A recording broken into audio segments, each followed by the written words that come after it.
que você acha? Surgiu agora a inteligência artificial, né? O chat GPT é uma desses exemplos. O que você acha que isso pode impactar no mundo da psicoterapia? Você acha que a inteligência artificial vai substituir essa relação de consultório, de ajudar a pessoa a resolver os problemas delas emocionais?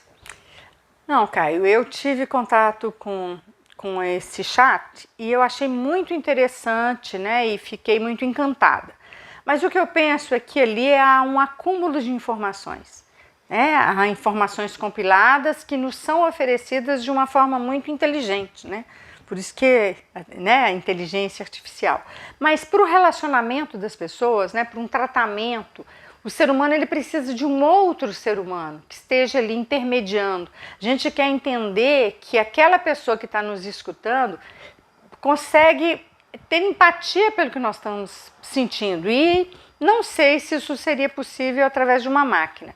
Tem um filme que eu não sei se você teve a oportunidade de assistir, a tradução dele para o português é o Ela.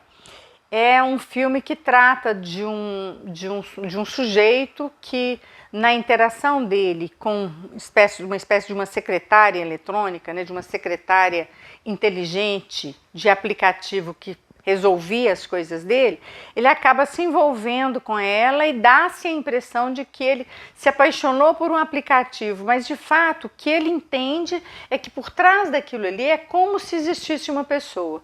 Então é esse imaginário, né, essa coisa de uma pessoa que estaria ali. Então nós sempre vamos ter esse cuidado de pensar que tem uma pessoa e desenvolver o afeto por pessoas. Claro que isso está só começando, essa questão da inteligência artificial, né? Está só começando, acho que tem muito caminho para seguir pela frente, mas eu penso que acho que aí né, a nossa geração, umas próximas 2 gerações, provavelmente ainda vão precisar muito desse contato humano para trabalhar terapeuticamente os seus problemas. O que você está definindo como contato humano não é necessariamente um contato humano. É a pessoa achar ou imaginar ou saber que ela está falando com outro ser humano. Mas se aquela máquina se passar por ser humano, no atendimento, ou seja, do que for, a pessoa vai ser atendida. O ser humano ele pode se enganar, né? Ele pode se enganar, mas quando você faz a escolha, eu não acredito que alguém vai escolher uma máquina para atendê-lo, sabe? Eu acho que ele sempre vai, pelo menos isso que eu coloquei, né, nessas próximas gerações, acho que ele sempre vai preferir que tenha uma pessoa de fato ligada, né, ao conteúdo que ele está expondo, às dores, ao sofrimento dele. Tem um filme também, que você levantou essa questão, onde o cara está fazendo um estudo lá, num lugar fechado, aí tem uma máquina lá, que ela é muito desenvolvida e ela parece que é uma pessoa. Mas o cara sabe que ela é uma máquina, mas no se conversar com ela, ele começa a não entender qual que é a barreira, a divisão, até onde é máquina, até onde, será que isso é uma pessoa? E acaba que no final, né, ele acredita que ela realmente é uma pessoa e ela é uma máquina. Uhum. Né? Então, a gente parece que está caminhando com de não saber mais distinguir, tanto que na hora que você utiliza essas inteligências artificiais, você fica pensando, como que isso veio? Como? O que define um ser humano e o que define a máquina? É a capacidade de pensar? É a capacidade de elaborar coisas novas? É a capacidade de ter respostas elaboradas? Porque essas inteligências artificiais, elas têm milhões de respostas. Você pergunta sobre qualquer coisa e ela responde lá, né? Mas ela não está pensando sobre aquilo. São dados apenas. É isso que eu falei. Ela compila informações e faz uma integração dessas informações e te oferece isso. Mas, né... muitos dados não fazem sentido. Eu sinto que eles estão aprimorando e vai chegar num ponto muito interessante, né? Teve aquele filme aí, né, Inteligência Artificial, daquele menininho. Você vê, né? Difícil escolher entre o filho, né, daquela senhora e o bonequinho ali, que era um robozinho ali adotado, né? Eu penso que o ser humano, ele tem essa questão da ética, dos valores, que ainda está muito ligado ao humano, né? Acredito que a longo prazo pode até ser que cheguemos, né, nessa questão dessa ligação com a máquina. É interessante, eu vou relatar para você uma experiência que eu tive na pandemia. eu comprei aquele robozinho para limpar a casa. E aí quando às vezes eu colocava ele para limpar a hora que eu estava no ambiente. Então a hora que ele vinha para poder pro meu lado, eu levantava os pés e falava: "Tá bom, pode passar, não precisa me pedir licença". E conversava com ele como se ele estivesse entendendo. Era uma brincadeira que eu fazia, né? Mas isso foi ficando de tal jeito que eu falei: "Eliana, para com isso, porque é como se ele fosse de fato uma pessoinha circulando ali pela casa". Então eu acho que a gente tem que ter um certo cuidado com isso. Acho que a longo prazo pode ser que realmente o ser humano desenvolva afeto pelas máquinas, como hoje nós já desenvolvemos pelos animais, né? Essa questão, né, de né, o meu filho, né, meu cachorrinho, meu gato. Eu acho que é possível, mas não acredito que dentro, né, das próximas gerações o terapeuta, né, o médico vai ser substituído pela máquina. Nos Estados Unidos, alguns casos de direitos, né, já são julgados por máquinas.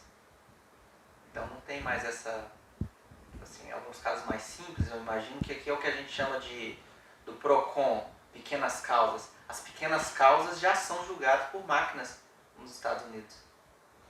Então daqui a pouco, né, pode ser que isso também impacte aqui na gente, assim. Pois é, mas eu ainda tenho que apostar que o terapeuta ele vai ter um lugar privilegiado, né?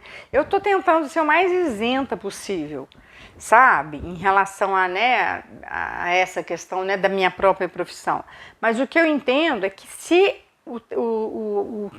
a base do meu trabalho é o que nós chamamos de transferência, a transferência é justamente os afetos que circulam entre uma pessoa e outra. Né, os afetos que circulam entre o terapeuta e o analisando dele, entre o padre e o devoto, entre o professor e o aluno, né, entre os amantes. Então há algo que circula ali e que é isso que faz com que haja uma ligação, né? Quando uma mãe às vezes, né, dá um beijinho no machucadinho do menino e fala: "Não, vai sarar, vai melhorar", ele para de chorar, é porque o que ele recebeu de energia afetiva ali é suficiente para aplacar a dor. Então eu sinto que isso circula entre os humanos. Da máquina para a pessoa, eu estou apostando que isso ainda vai demorar um pouco, sabe? E você acredita que nessa relação de analista com quem vai ser analisado, ocorre muito essa troca de energia? O tempo todo. O tempo todo. São, na realidade, assim, o que eu estou chamando de energia seria os afetos, né? Que podem ser afetos amorosos, como pode ser afetos hostis também. Né? Tem hora que a gente sai com uma raiva danada do analista da gente. Por quê? Porque às vezes ele toca em alguma coisa que te remete a algo que foi conflituoso para você e naquele momento você não dá conta de elaborar aquilo e sai com aquele afeto. Né, e sente aquele mal-estar, nem rompe às vezes na sua análise. Mas o importante é o afeto que está circulando ali, né? E aí eu não sei como é que seria isso da parte do humano para a máquina, né? Porque a máquina nós diríamos que vai estar destituída disso, apesar de que, dependendo do que é colocado ali na máquina, ela pode nos afetar, ela pode nos lançar um conteúdo que chame a nossa atenção, que nós ficamos indignados, que nós ficamos alegres ou que nós ficamos tristes. Mas ainda é difícil pensar num processo terapêutico nesse sentido. Você acredita que muito da cura que vem, né? Vamos supor dessa forma, que acontece dentro de um consultório é por conta dessa troca de afetos? Na realidade, não é só a questão afetiva. Nós temos que contar também com a questão da técnica, né? Dos pilares, né? E aí eu vou falar sobre a psicanálise, né? Os pilares da psicanálise. Ela vai trabalhar as técnicas seria a associação livre, que é você falar livremente e associar com coisas da sua vida, do seu passado, ou com coisas que você projeta para o seu futuro, né? Que a gente chama de associação livre. A outra coisa é os conteúdos que você traz para serem trabalhados, que são os sonhos, os atos falhos, as suas memórias, sabe? Então, que são coisas importantes. Então, não é só o afeto, né? Na realidade, o afeto é a massa de trabalho, mas para além, né, do afeto, tem várias técnicas, tem várias coisas que são utilizadas ali no campo, né, do trabalho analítico. Você levantou um ponto de que, às vezes, o analista ele toca em pontos com a pessoa e aquilo ali, às vezes, faz a pessoa até ir embora. Muitos dos clientes que você já teve, geralmente, você acha que eles vão embora por conta que você tocou em pontos sensíveis ou porque eles não conseguiram dar conta de continuar no processo? Não, o que acontece é que hoje nós estamos vivendo numa era de tudo muito descartável, né? Então, assim, para além das questões dos conflitos do sujeito, tem outras questões, né? Tem a questão do dinheiro, hoje tem a questão da distância, né? Dependendo da distância, não, vou trocar meu analista por um aqui mais perto, vou sair do meu analista que só atende presencial e vou para um atendimento online. Então tem algumas coisas que na nossa era nós devemos considerar para além dessa questão de, né, o analista tocou num ponto que é um ponto importante. Porque quando o analista toca num ponto importante, se o sujeito dá tempo para ele elaborar isso, ele permanece, aquilo ali esvai, aquilo ali passa e ele vai continuar o trabalho dele, o trabalho analítico dele.